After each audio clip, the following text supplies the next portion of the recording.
रामकृष्ण हरी. चला, आज आपण बघणार आहोत पिवळ्या बटाट्याची भाजी.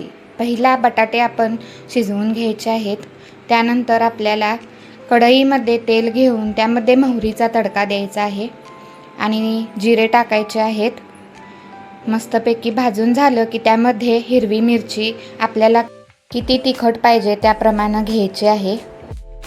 माझ्या चॅनलवरती तुम्ही नवीन असाल तर जरूर माझ्या चॅनलला सबस्क्राईब करा आणि बेल आयकॉनला क्लिक करा, म्हणजे मी काय ज्या नवीन व्हिडिओ पोस्ट टाकेन ते तुम्हाला जरूर बघायला मिळेल.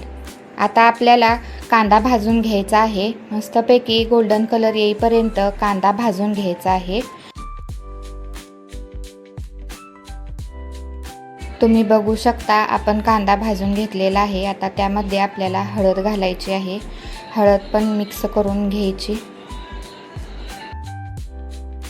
आता इथं शिजवून घेतलेला बटाटा आपण कट करून घेतलेला आहे.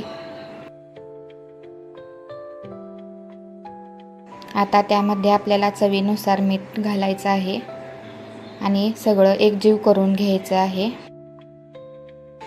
ही भाजी तुम्ही चपाती बरोबर सुद्धा खाऊ शकता. छान लागते चपाती आणि भाजी. आपण ज्या वेळेला डोसे बनवतो त्यावेळेला सुद्धा बटाट्याची भाजी बनवावीच लागते, त्यामुळे ही त्यासोबत सुद्धा छान लागते. आणि तुम्ही जरी कुठे बाहेर फिरायला जाणार असाल, लहान मुलं सोबत असतील तरी सुद्धा तुम्ही ही बटाट्याची भाजी चपाती बनवून घेऊन जाऊ शकता तुम्ही. यामध्ये आपल्याला बारीक चिरलेली कोथिंबीर सुद्धा घालायची आहे. चला तर मग पुन्हा भेटूया अशाच एका नवीन व्हिडिओमध्ये. रामकृष्ण हरी.